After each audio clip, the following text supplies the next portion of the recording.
మాటలు అర్థమవుతున్నాయండి మీకు? మనం తీసుకునే నిర్ణయము, మనం తీసుకునే తీర్మానం ఏదైతే ఉంటుందో అది అతీతమైనదై ఉండాలి, మన ఊహలకి మించినదై ఉండాలి. ప్రైజ్ ది లార్డ్, హల్లెలూయా. మన బైబిల్ గ్రంథంలో ఒక వ్యక్తిని మనం చూస్తూ ఉన్నాం. పీటర్ లాస్ట్ టైం వాక్యం పంచుకున్నప్పుడు మోషే గురించి మాట్లాడుతూ వచ్చారు.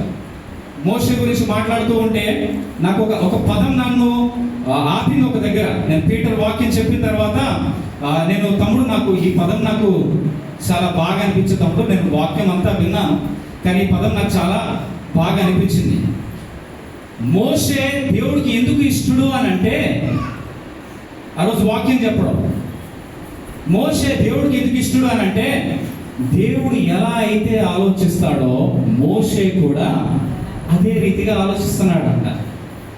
దేవుడు ఆలోచిస్తున్నాడు, నా ప్రజలు ఇబ్బందిలో ఉన్నారు, నా ప్రజలు బాధలో ఉన్నారు, నా ప్రజల మీద కాడి ఏదైతే పెట్టబడిందో అది బహుభారమైనది, దానిని నేను వారి మీద నుంచి నేను కిందికి తీయాలి అని మోషే అనుకుంటున్నాడు, దేవుడు అనుకుంటున్నాడు.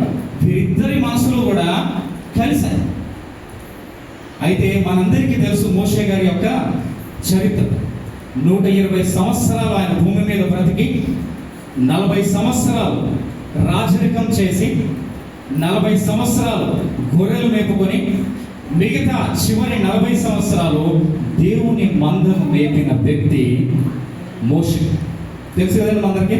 తెలియని వారు ఎవరైనా ఉన్నారు ఇక్కడ? చెప్పాలి. నేను గట్టి మాట్లాడుతుందని మీరు మాట్లాడలేదా? లేదు కదా, మనందరికీ తెలుసు మోషే గారు. ప్రైజ్ ది లార్డ్, హల్లెలూయా, హల్లెలూయా. అపోస్తలులకు రాసిన అపోస్తల కార్యములు 7వ అధ్యాయం